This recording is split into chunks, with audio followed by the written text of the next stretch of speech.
ನಮಸ್ಕಾರ. ಮನದಾಳದ ಮಾತು ಚಾನಲ್ಗೆ ಎಲ್ಲರಿಗೂ ಸ್ವಾಗತ. ಒಂದು ಸಣ್ಣ ಕತೆ ನಿಮ್ಮ ಮುಂದೆ. ಹಳೆಯ ಲೈಬ್ರರಿಯಲ್ಲಿ ಪ್ರಿಯಾ ಹಳೆಯ ಪುಸ್ತಕ ತಿರುಗಿಸುತ್ತಾಳೆ. ಆಕಸ್ಮಿಕವಾಗಿ ಹಾಳಾದ ನಕ್ಷೆ ಬಿದ್ದು ಹೋಗುತ್ತದೆ. ಪ್ರಿಯಾ ತನ್ನೊಳಗೆ, ಅಯ್ಯೋ, ಇದು ಯಾವ ನಕ್ಷೆ? ಕಬ್ಬಿನಗುಡ್ಡ ಗುಹೆಯಲ್ಲಿ ರಾಜರ ನಿಧಿ ಅಂತ ಬರೆಯಲಾಗಿದೆ. ಇದು ನಿಜವಾದರೆ ಇತಿಹಾಸವೇ ಬದಲಾಗಬಹುದು. ಆಕೆ ತಕ್ಷಣ ಫೋನ್ ತೆಗೆದು ವಿಕ್ರಮ್ಗೆ ಕರೆ ಮಾಡುತ್ತಾಳೆ. ವಿಕ್ರಮ್, ಹೇ ಪ್ರಿಯಾ, ಇವತ್ತು ಏನು ಹೊಸ ಆವಿಷ್ಕಾರ?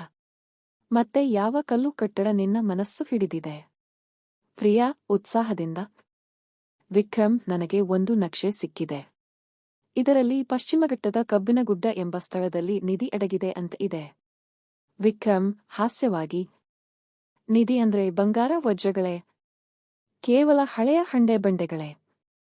ಪ್ರಿಯಾ ಗಂಭೀರವಾಗಿ, ಇದು ನಿಜವಾಗಿರಬಹುದು.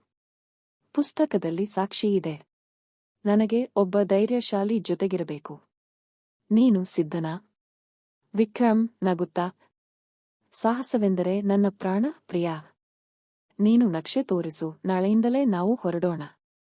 ಪ್ರಿಯಾ ಕಣ್ಣಲ್ಲಿ ಉತ್ಸಾಹ, ಹೃದಯದಲ್ಲಿ ಸ್ವಲ್ಪ ಹೆದರಿಕೆ. ಆದರೆ ವಿಕ್ರಮ್ನ ಧೈರ್ಯ ನೋಡಿ ಅವಳು ನಗುತ್ತಾಳೆ. ಪ್ರಿಯಾ, ಆಗಲೇ ನಿರ್ಧಾರ ಆಯ್ತು. ನಾವು ನಿಧಿ ಹುಡುಕಾಟಕ್ಕೆ ಹೊರಡೋಣ. ಇಬ್ಬರ ಕಣ್ಣುಗಳಲ್ಲಿ ಸಾಹಸದ ಕಿಡಿ ಹೊತ್ತಿದೆ.